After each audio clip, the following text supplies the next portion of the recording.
Hello and welcome to Investors Hangout, your weekly guide to making smarter financial decisions. This series is brought to you by Aditya, Birla Sun Life Mutual Fund and Value Research.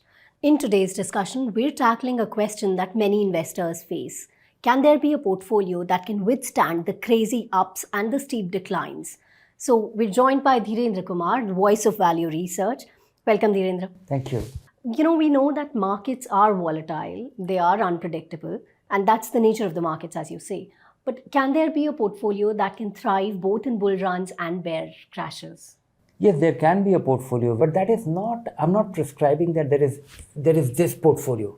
That portfolio will be different for you. That portfolio will be different for me. If you build a portfolio, if you construct a portfolio which is very much in line with your goals, which is very much in line with your time frame, which is very much in line with your experiences, and our attitude to the first decline will be very different. Likewise, our attitude to the first surge will be very different. The worst part of bull run or bull markets is the rise of inexperienced people educating other inexperienced people. Everything works in a bull market and more so around the peak of it. Investing becomes easy. It just feels like, you have to board the bus. You are missing out an opportunity. And we have seen the reverse of it. You will have a doomsday guy who is saying that, the markets will crumble, the world is bad, and, everything is going to end, and, everything is overpriced. And suddenly in the bear market, that fellow who is a loser, who has missed opportunity, he will turn out to be true. Read up one of my columns whereby, why the pessimist looks smarter. I've just listed the rationale for it. And when it happens, he feels vindicated that, okay, I said so and it has happened. But so what? Companies will get alive again. People will get working again. We have seen the world coming to a halt in the worst and the pessimistic ebb in COVID. And 3 months later, the market went up.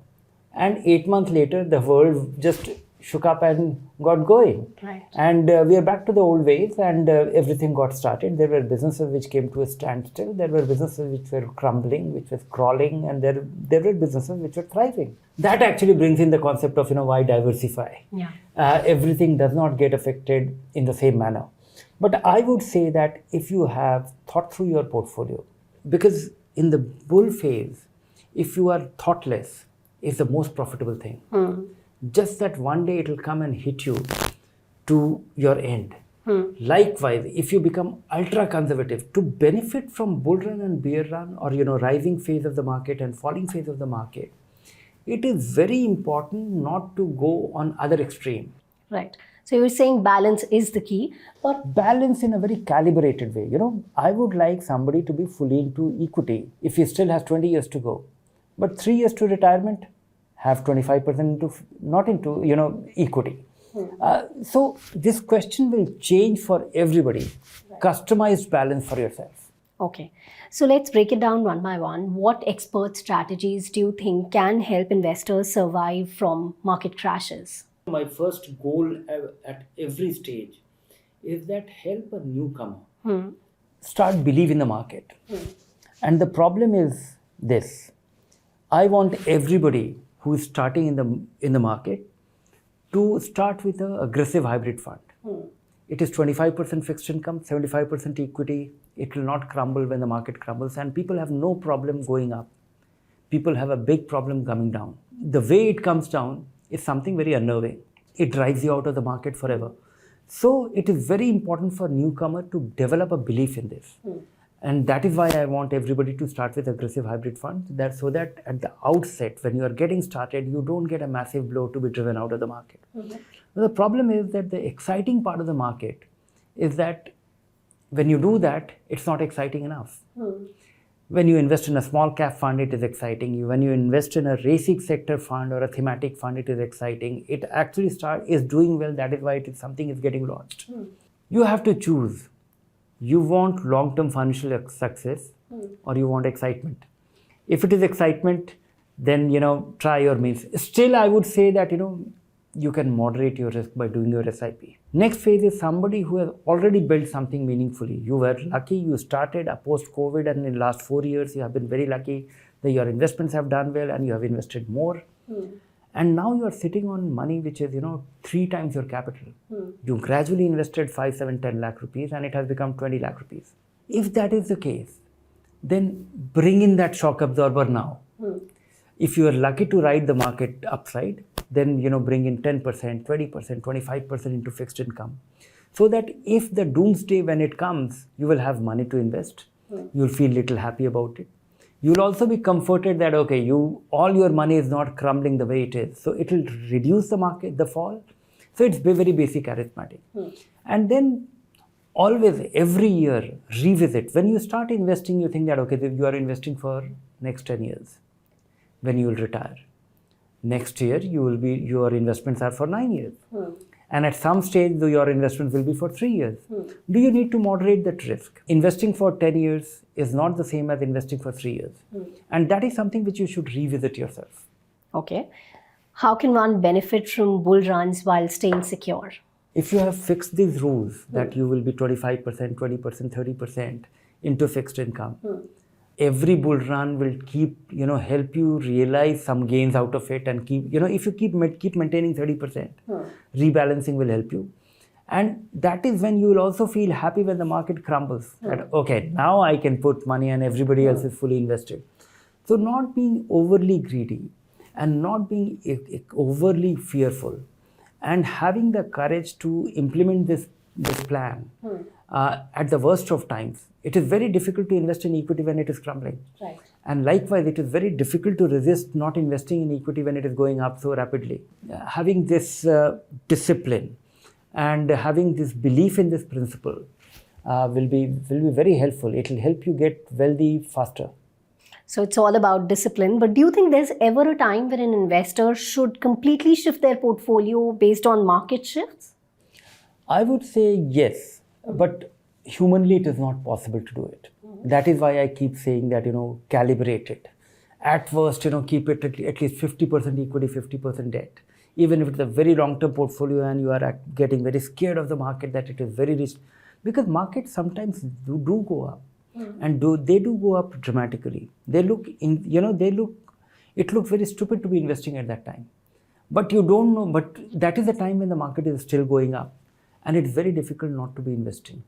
It is very difficult to walk away, because if you walk away from the market, take all your money from it, it will go up by another 15% and you will have deep regret in the short run. Likewise, we have seen that, there was an occasion in October 2008 when, the market came down from 20,000 points on the Sensex to 8,500. And we had these great companies which had crumbled like nothing, as if, they don't exist. It is just a piece of paper.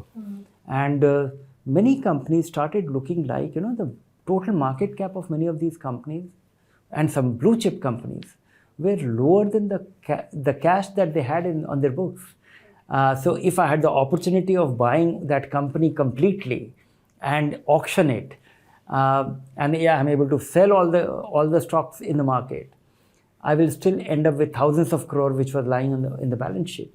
So there are occasions when market becomes extremely lopsided, and to be able to be out of it and to be in it might be, but it is for, it is for extremely foresightful people.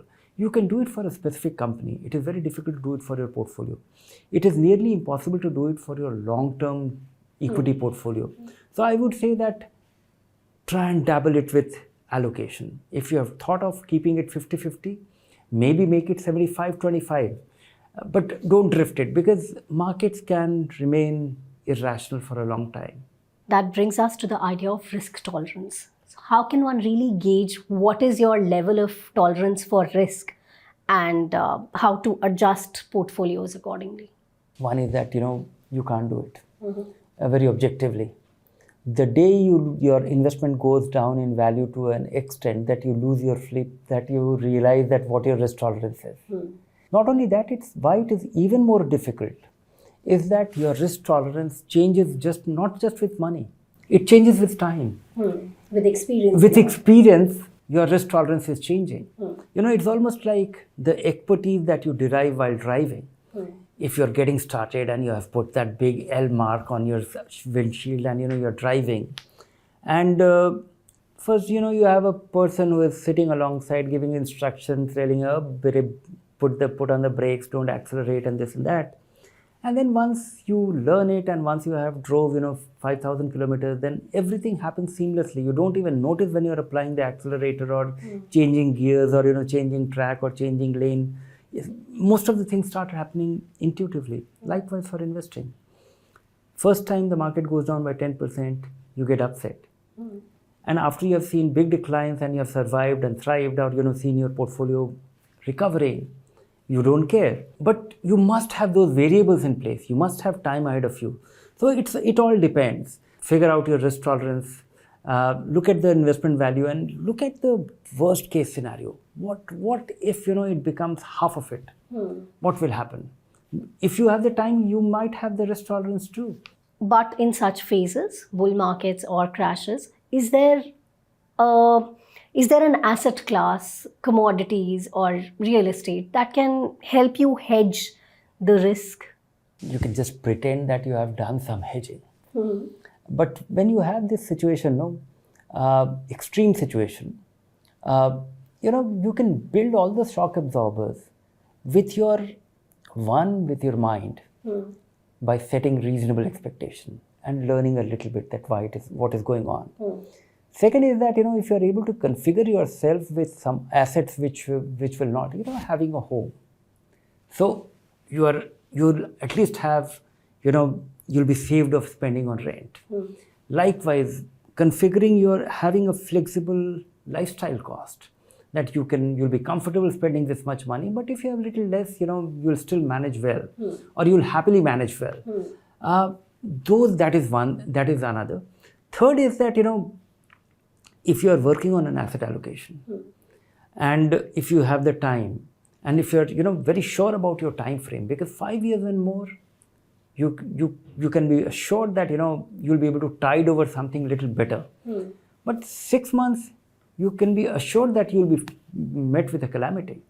So I think that is all there to it. Now the final question: with such market uncertainty, how can investors stay focused on their goals, long-term goals, and still, avoid making knee-jerk decisions? It only requires time. And it's very difficult not to react because it's real money. The value that you see is the value that you can realize. And if you see the value has gone down, you think that, okay, the realizability has gone and now it is permanent. So it's very difficult to do. It only requires time. So for this, I would like to give a single point plan, and it always works. Your first 3 years, don't look at the investment value, because if you watch your investment and every evening the market goes down, it is very difficult to keep your sanity. You will go crazy.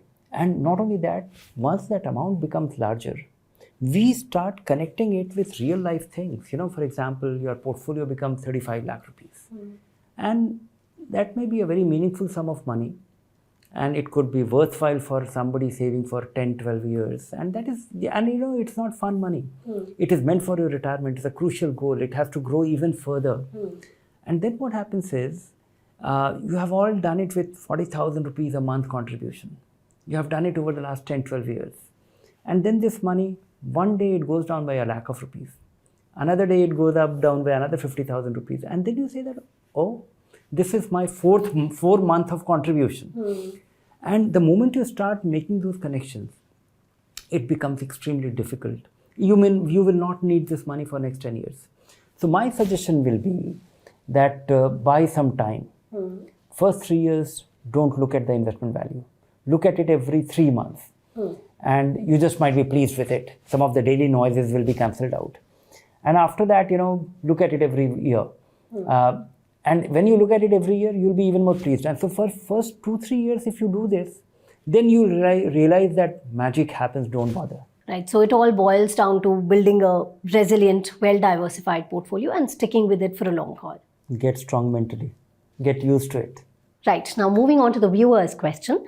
Akshita Bhattacharji says, how frequently can I change scheme preference in NPS? I'm a central government employee. Today, I mistakenly changed my scheme preference to active from the default mode tier 1. However, I later realized that it doesn't include equity investment for government employees. Rather, 100% gets invested in government bonds. So I want to change it as soon as possible to auto mode, moderate LC50, that is 50% exposure to equities.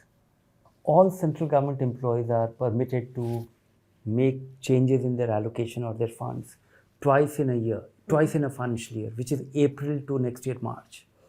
So you can change it once again. And you can change it immediately if you want to. Choose your LC option if you can actually use your PRAN number, access your account at NSDL. Now I think it's called Protean, and choose that option, choose that plan LC50, where the maximum 50% equity allocation in the active plan, and that is it. So next month itself, investments will be redeemed, and there is no tax implication. What happens within the NPS account, there is no tax implication. The money moves from a government bond to equity to fixed income or to corporate bond, doesn't matter. So this change can happen immediately. Right. Well, that's all we have for you in today's episode. Keep watching this space for more information. If you like the show, do subscribe to our YouTube channel. Take care. Bye for now.